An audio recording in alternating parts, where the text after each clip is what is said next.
A night in New York's most exclusive restaurant turns into an unforgettable story of power, pride, and hidden talent. Watch till the end. And don't forget to like, comment, and subscribe for more inspiring stories. Haley Washington knew how to disappear. In the Gilded Lyre, New York's most exclusive restaurant, she had mastered the art of invisibility. Her black uniform fit like a second skin, her hair pulled back with clinical precision, her face an unshakable mask of professional calm. She moved through the velvet-draped dining room like smoke, balancing trays of crystal glasses between billionaires, tech moguls, and hedge fund titans who barely noticed her existence. That was the point. At the Gilded Lyre, staff weren't people. They were shadows trained to glide unnoticed through a sanctuary where silence was worth more than gold and mistakes could cost a career. Haley had lasted longer than most. She could memorize a table of 6 orders in seconds, deliver them without a misstep, and never let irritation flash across her face when guests treated her like furniture. She could carry a full tray of stemware through a crowd of oblivious socialites without spilling a drop. And when asked to recite the evening specials, she could describe saffron foam and seared turbot with the conviction of a poet, even though her last meal had been a lukewarm cup of instant noodles. To her coworkers, she was unshakable. To the patrons, she was invisible. But beneath the uniform lived a silence so suffocating it had turned her life into a ghost story. Her Bronx apartment was nothing like the marble and gold world she worked in. It was cramped, perpetually drafty, and smelled faintly of her mother's medications. In the corner of the living room stood an old upright piano, hidden beneath a dust-stained sheet. Her mother refused to get rid of it. "It was your father's pride and joy," Marion would say, "and it was your future, baby girl." But the future had been buried 4 years ago on a rain-slicked highway. Haley hadn't just been good, she had been extraordinary. At 9, she was conquering Liszt. At 16, she had earned a full scholarship to Juilliard. Her professor, the formidable doctor. Alvarez had called her a once-in-a-generation talent. Her younger brother, Leo, had been her biggest fan, often curling up beside the piano while she practiced. He was the one who told her, in a voice that glowed with sincerity, "You're not just playing notes, Haley. You make the piano talk for him." She wrote her masterpiece, a piece for the Juilliard concerto competition called Leo's Flight. It was all soaring arpeggios and radiant hope. She had been polishing it late into the night when the phone rang. A drunk driver had run a red light. Leo, on his way home from a part-time shift, was gone. The music died with him. She dropped out of Juilliard within a week. Every time she looked at a piano, it felt like touching a tombstone. Now, at 24, she had traded in concert halls for polished floors, applause for dismissive snaps of rich men's fingers. She promised herself she would never play again. The part of her that belonged to music was buried with Leo. That Tuesday evening at the Gilded Lyre, the pressure was worse than usual. Derek Caldwell III was dining at table 7, the crown jewel of the restaurant, overlooking the manicured courtyard. Caldwell wasn't just wealthy. He was a predator of industry, a man who dismantled companies for sport. He traveled with an entourage of sycophants who laughed too loudly and smiled too eagerly, desperate to orbit his power. Act 3, Scene 1. Ben Ortiz, a fellow server and struggling actor, whispered to her as she grabbed her notepad, "Enter the dragon." Caldwell lived up to his reputation. He snapped his fingers to summon her. He returned a $600 bottle of Bordeaux because it was too impertinent. He gestured toward her with a breadstick as if she were part of the table setting. "You see the problem with this country?" he announced to his guests, his voice booming across the hushed dining room. "People like her. No ambition, no hunger, just content to serve. The table erupted in laughter. Haley's jaw tightened, but her face remained still, the surface of a calm lake. Years of practice had taught her to dissociate, to let insults wash over her as if they weren't meant for her at all. They weren't talking to Haley Washington, the girl who once filled concert halls with sound. They were talking to a uniform. As the evening dragged on, the party grew louder, more boisterous. Caldwell's laughter echoed like gunfire across the velvet walls. Other diners exchanged glances, but no one intervened. No one ever challenged Derek Caldwell. Dessert had just been cleared when Caldwell's eyes fell on the grand piano. Its ebony surface gleamed under the chandeliers, untouched tonight, a monument of silence. A slow, cruel smile spread across his face. He turned to his guests, then jabbed a thick finger at Haley as she passed with a tray. "You," he barked, "play us something." The room stilled. Haley froze, the plates in her hand suddenly unbearable. "Sir, I don't play." The lie slipped out automatically, the one she had been repeating for 4 years. Caldwell chuckled, a grating, joyless sound. "Oh, come now." "Everyone can plunk out a little something. Twinkle, twinkle maybe. Don't be shy." He pulled out a thick money clip, peeled off a $100 bill, and held it out as if dangling bait. "Here." For your trouble, it wasn't a gift, it was a price tag on her dignity. Henderson, the manager, rushed over, his voice sharp. "Mr. Caldwell, please. Our staff are not—" "Henderson," Caldwell interrupted, his tone like a blade. "Your lease is up for renewal next month. Are you sure you want to finish that sentence?" Henderson froze, his face drained of color. His eyes flicked toward Haley, filled with helpless apology, then dropped. He stepped back. Now every eye in the restaurant was on her. Some pitied, some amused, most indifferent. She was no longer a ghost. She was on stage, shoved into the spotlight by a billionaire who wanted blood sport. Caldwell leaned back, smirking. "Go on. Play. Or are you too good to entertain us?" His friends snickered. One guest raised her phone to film. Haley's first instinct was to run, throw down the plates, storm out, never come back. But then she thought of her mother, of the eviction notice waiting like a shadow, of Henderson's pale face and the job she would never get again if she caused a scene. And beneath all that fear, something hotter flickered. Anger. The memory of Leo's wide-eyed wonder. "You make the piano talk." Caldwell wanted humiliation. He wanted a spectacle. Fine. He would get one. Haley set the plates down, slow and deliberate. She met Caldwell's gaze, unflinching.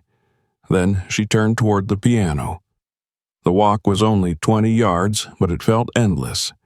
Every step muffled by carpet, every breath loud in the silence. She could feel their eyes, their judgment. This was the gladiator's march, and Caldwell was the emperor demanding a show. She reached the piano.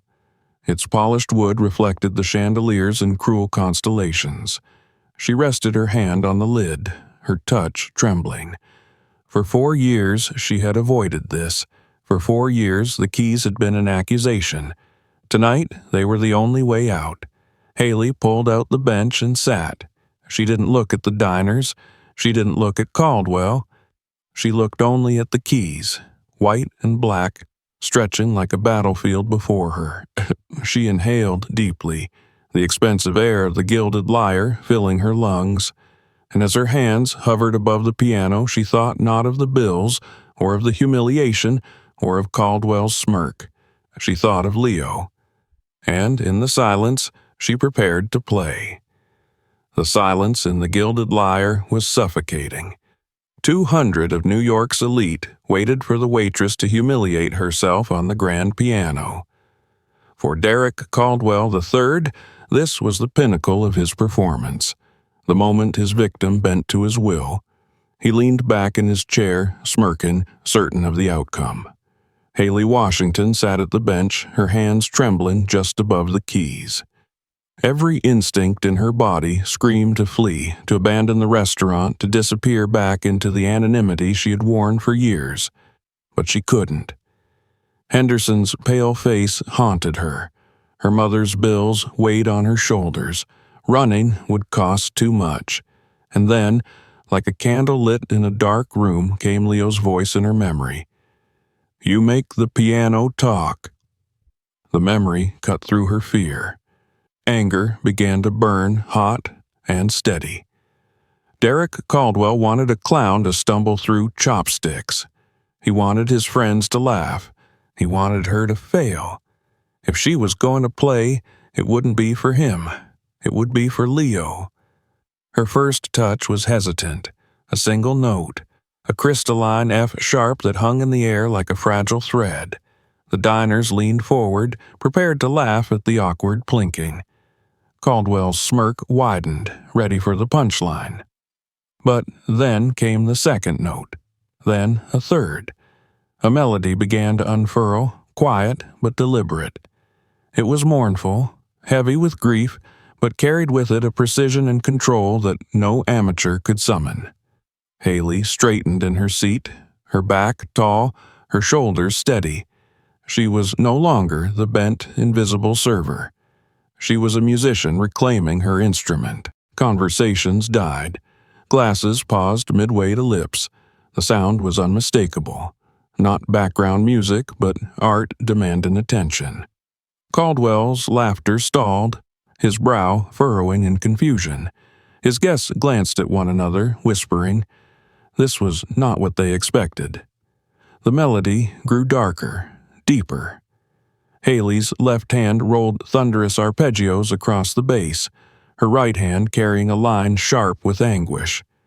The music was not polite or safe. It was a storm. Years of suppressed grief poured from her fingers. The sound was rage at the drunk driver who had killed Leo, despair at the silence that followed, fury at herself for abandoning her gift. Caldwell's smirk faltered. He shifted in his seat. His plan, the cruel little spectacle, was slipping away. The diners were spellbound. Even the servers froze mid-stride, trays suspended in the air. The gilded lyre, usually humming with the low murmur of wealth, was now silent except for Haley's storm. The waitress they had ignored for years was commanding them all with nothing but her hands. One guest who had been filming lowered her phone, her smug grin erased. Another dabbed at her eyes with the corner of a napkin. It wasn't just beautiful, it was devastating. Haley played harder, faster, her fingers a blur. Chords clashed with raw dissonance, then resolved into aching harmony. The music screamed, then whispered, then rose again with the voice of someone who had lost everything and still refused to break.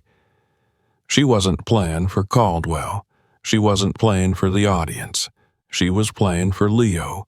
She was playing for the part of herself she had buried. Every note was both confession and defiance, grief and resurrection. By the time she reached the climax of the piece, the room was no longer watching a waitress at a piano. They were witnessing an artist unleashing years of silence in a single, unstoppable wave. Derek Caldwell sat frozen, his jaw slack. The power he had wielded so effortlessly was dissolving with every measure. He had set a stage for humiliation and instead created the conditions for his own undoing. And Haley, with fire in her fingers and tears in her eyes, played on, not a servant, not a victim, but a challenger rising from the ashes of grief. The storm broke fully. Haley's fingers blurred over the keys, the piano roaring under her command. The mournful theme that had begun in fragile whispers now swelled into something volcanic. Chords clashed like thunder, the bass rolled like crashing waves, and the melody soared above it all, a cry of defiance, of grief, of love that refused to die. She was no longer in the Gilded Lyre. She was back in the small Bronx apartment, Leo's head resting against the side of the piano, his eyes wide with wonder. Every note was for him, every crescendo his voice echoing in her ears. She played the rage of his loss, the suffocating silence after, and then the aching memory of his laughter. The diners could feel it. This was not entertainment. This was truth, raw and unfiltered. Forks hung frozen above plates. No one moved. No one breathed. They were being pulled into her grief, her storm, her resurrection. And at the center table, Derek Caldwell III sat paralyzed. His smirk was gone, his face pale and rigid. He had orchestrated a spectacle, expecting humiliation. Instead, he was being stripped of power by the very person he had tried to crush. Every note diminished him. Every chord made him smaller. At a quiet corner table, a man laid down his fork with deliberate care. Graham Whitmore, former conductor of the Boston Symphony, and now the most feared classical critic in America, leaned forward, his sharp eyes fixed on Haley. He had heard everything. Carnegie debuts, European prodigies, legends in their twilight, but this was different. The piece was not in any catalog. It was too personal, too alive. It had the harmonic daring of Ravel, the fury of Scriabin, but a voice that was wholly its own. Whitmore's lips pressed into a thin line. He knew what he was hearing, the work of a genius hidden in plain sight. Haley's playing shifted. The storm of rage gave way to something tender, almost unbearably fragile. A simple melody emerged, bright and pure, Leo's theme. She had written it for him when he was alive, a melody of hope and lightness, of a boy whose spirit was too large for the world. Now, played through tears, it was both elegy and memory. Her fingers trembled as she gave the theme life, her tears falling silently onto the keys. The room held its breath. The audience wasn't just listening, they were feeling. For the first time in years, some of them were confronted not with money or status, but with something real.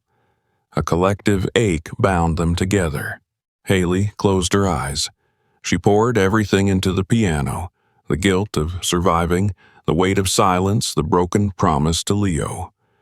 And then, finally, she found something she hadn't expected. Peace. The final passages were clear, deliberate, and strong. Not grief, not rage, but acceptance. The last chord hung in the air, resonant and unyielding, filling the space with hope. It lingered, stretched, then dissolved into silence. The Gilded Lyre was transformed. No one moved. The air was electric, charged with the echo of her music. Then, clap. Graham Whitmore rose to his feet. His applause was slow, deliberate, commanding. Clap, clap, clap. His expression was reverent, his verdict undeniable. The spell broke. One diner stood, then another. Within seconds, the room erupted. The applause wasn't polite, it was thunderous. A roar of emotion swept through the restaurant. Some cheered, others cried openly. Waiters clapped from the corners. Even Bob Henderson, usually stone-faced, stood at the kitchen door with tears in his eyes. Haley sat frozen, overwhelmed. The ovation rolled over her, a sound she thought she would never hear again. For 4 years, she had been silent. Tonight, she had found her voice and the world was listening. And across the room, Derek Caldwell was crumbling. He had wanted to make her small. Instead, he was invisible. His friends, the sycophants who had laughed with him minutes earlier, were on their feet, applauding the woman he had tried to humiliate. He alone remained seated, a pale ghost in his own theater. It was no longer Haley's humiliation, it was his. The applause thundered on, shaking the chandeliers.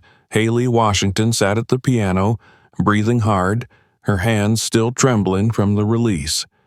The tears on her cheeks glistened in the light, but her back was straight, her chin lifted. She had given everything, and the world, this world of money and arrogance, had bowed to her music. It was then that Derek Caldwell III rose, scraping his chair loudly across the marble floor. The sound was jarring, desperate.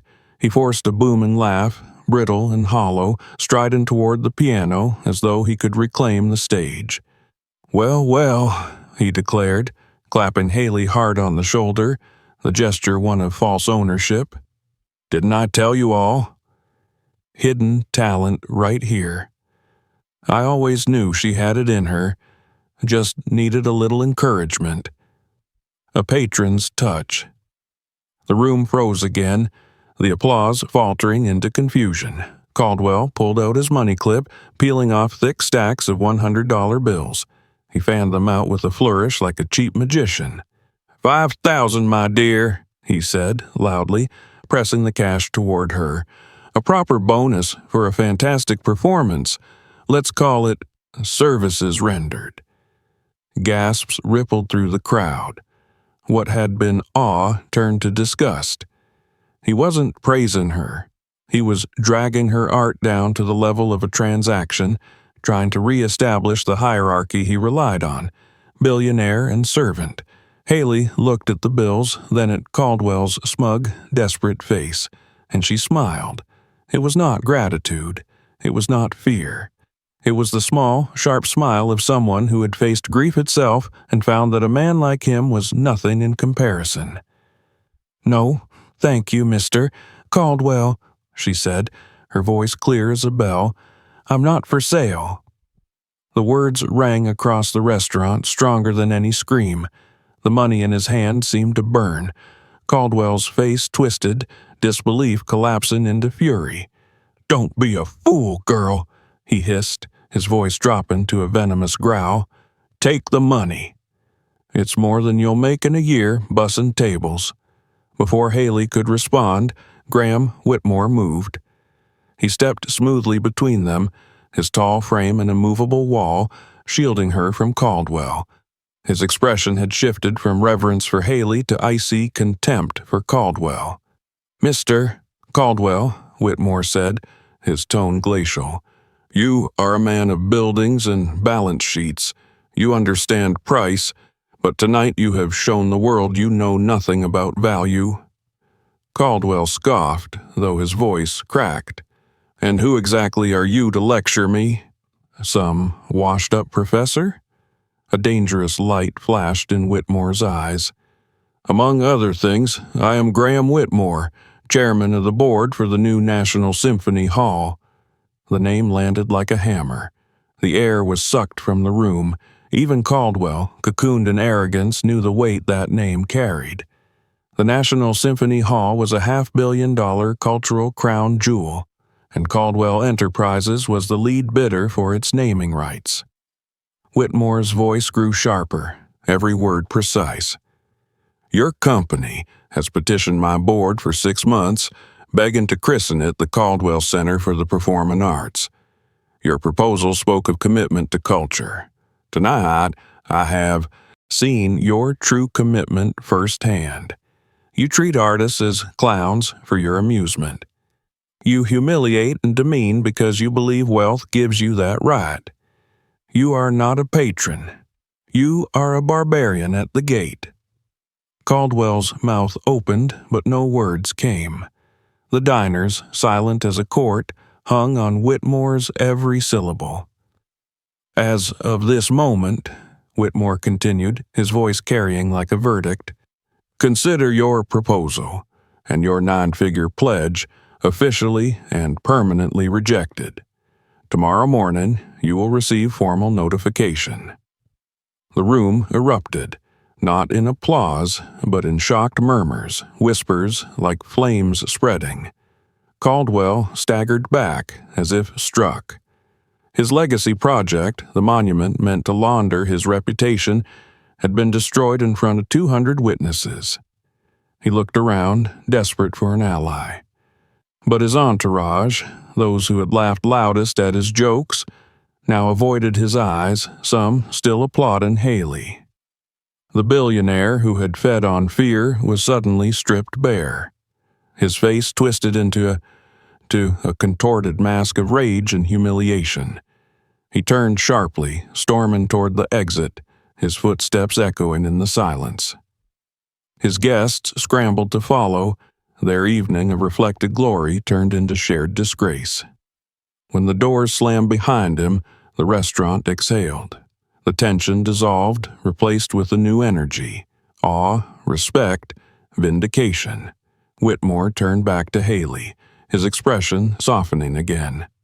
"Miss Washington," he said gently, "you have a rare and precious gift. Do not let anyone convince you otherwise." Haley swallowed hard, her chest tight, her throat raw. She nodded, whispering, "Thank you." Then she looked toward Bob Henderson, who still stood, stunned by the kitchen door. Her voice was steady, though her hands shook. "Mr. Henderson," she said, "I quit." She untied her apron, folded it neatly, and placed it on the edge of the Fazioli's glossy surface, an offering to the instrument that had liberated her. Then she walked past the stunned diners, past the chandeliers and velvet curtains, out the grand doors of the Gilded Lyre, and into the cool New York night. She didn't look back. The story of that night escaped the walls of the Gilded Lyre.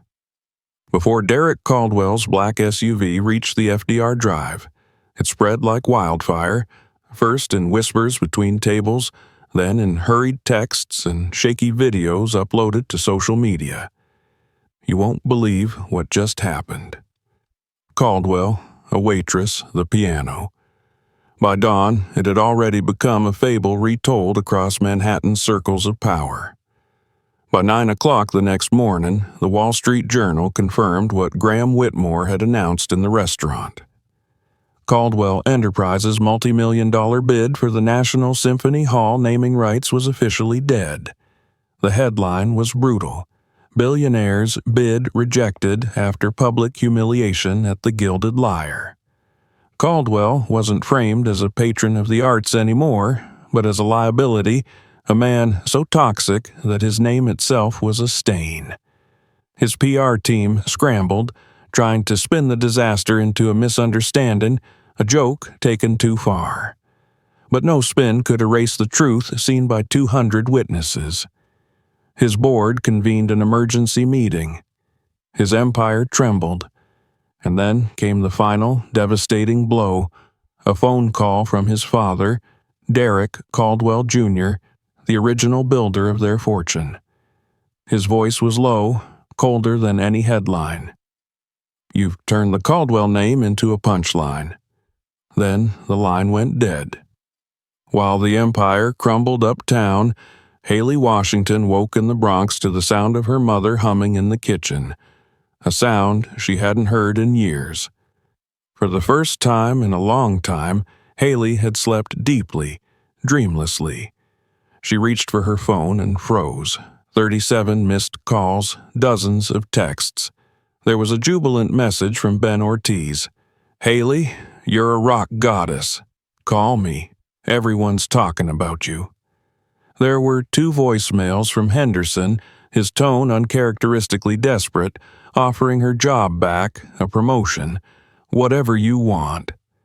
There were numbers she didn't recognize, reporters, she guessed, and then one message stopped her cold. A voicemail from a restricted number. She pressed play. "Miss Washington," came the calm voice of Eleanor Vance, Whitmore's assistant. "Mr. Whitmore was deeply moved by your performance last night. He believes your talent is of significant cultural importance. He would like to arrange a meeting at your earliest convenience to discuss your future, her future."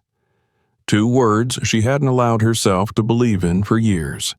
2 days later, Haley stood in the marble lobby of a pre-war Upper West Side building, dressed in the nicest clothes she owned.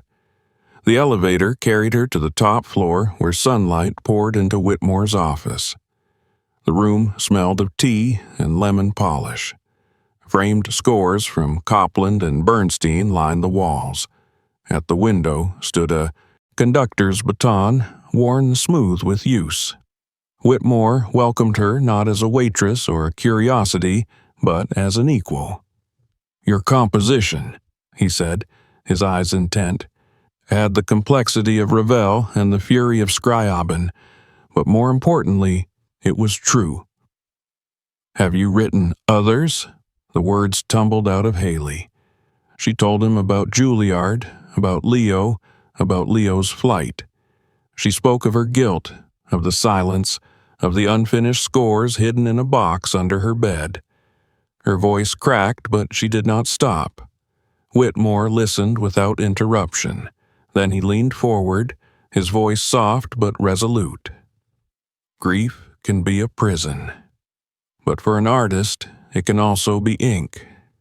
You did not abandon music, Haley. You were gathering the story you needed to tell."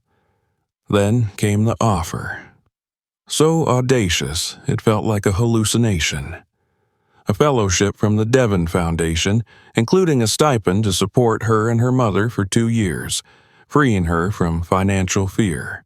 A grant for a new concert grand piano of her choosing. Steinway, Fazioli, anything she wanted.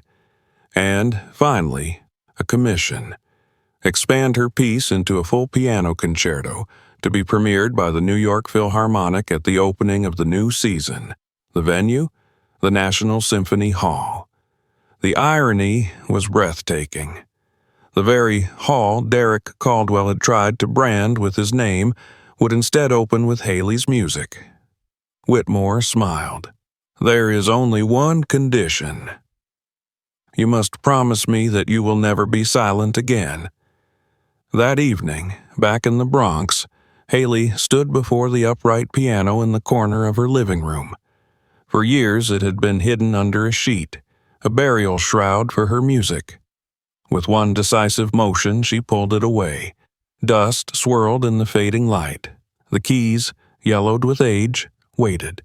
Her mother stood in the doorway, tears glistening in her eyes. Haley sat. She placed her hands on the keys, and for the first time in 4 years, she didn't feel accusation. She felt welcome. She began to play, not a requiem, but a prelude. A question, soft and trembling, that resolved into bold, confident chords. It was not grief. It was not silence. It was a beginning. And in that small apartment, filled with love and memory, the future returned. Not as a dream deferred, but as a promise finally kept.